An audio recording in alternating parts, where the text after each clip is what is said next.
Alors depuis 2018, à l'initiative en fait de mon département, qui est le département ALIMH, Alimentation humaine, on a développé une thématique de recherche autour de l'impact des micro et nanoplastiques en santé humaine, et plus particulièrement dans le cas de mes activités de recherche sur la santé digestive et quel est l'impact en fait de ces micro et nanoplastiques sur la fonction barrière de l'intestin. Donc la fonction barrière de l'intestin, c'est une interaction de plusieurs acteurs. Et moi, je m'intéresse plus particulièrement au mucus intestinal. C'est-à-dire le mucus, c'est un gel protecteur qui tapisse notre épithélium et qui permet d'assurer un rôle de protection par rapport à ces agressions, qu'elles soient chimiques ou environnementales. Je vais regarder comment un contaminant alimentaire, par exemple, peut venir interagir avec cette fonction de barrière de l'intestin. Comment, en fait, on peut être protégé par rapport à ce contaminant. C'est un vecteur de contaminant chimique, le micro et nanoplastique. C'est-à-dire que ça peut absorber des polluants. Mais c'est aussi un réservoir d'antibiotiques, une source de bactéries pathogènes.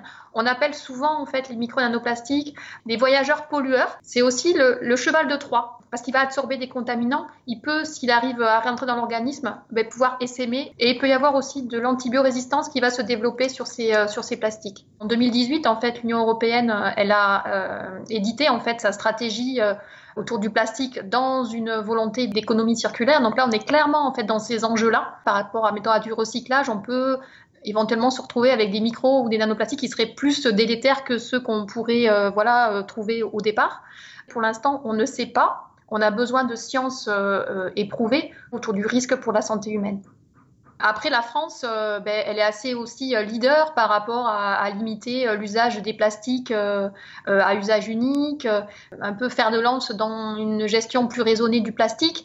Les politiques sont désireux de savoir s'il y a une dangerosité ou pas associée à ces micro et nanoplastiques. Et c'est vrai que nous, on construit aussi des projets de recherche pour pouvoir à plus ou moins long terme, apporter des réponses pour cet éclairage au débat public et aux politiques publiques. Pour connaître l'impact d'un micro et d'un nanoplastique, il faut déjà arriver à les détecter, à les quantifier dans des fluides ou des tissus biologiques, notamment au niveau de l'intestin.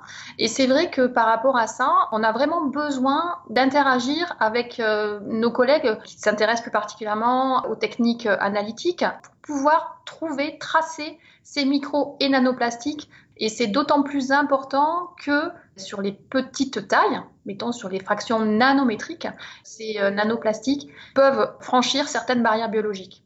On essaie aussi d'avoir une recherche amont, mais réaliste par rapport à nos modèles, par rapport à nos scénarios d'exposition. C'est-à-dire qu'on va prendre le plastique dans l'ensemble en fait, de son cycle de vie pour mimer à la fois une exposition directe, parce qu'on va trouver des micro et nanoplastiques dans certains emballages, mais aussi par rapport à ces plastiques qui vont se retrouver en tant que déchets, qui vont être dégradés, et donc là, ça va plus mimer une pollution environnementale.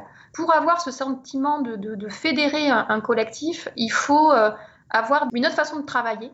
Et donc, je me suis fait accompagner par une facilitatrice en intelligence collective. Et donc, moi, ça m'a beaucoup appris. Ça m'a appris comment je voulais travailler avec ces acteurs. Un peu une approche multi-acteurs avec des préoccupations différentes. C'est-à-dire qu'une question de recherche, une question de science, elle est d'autant plus intéressante qu'elle part de la vraie vie. Ça va appeler des nouvelles questions.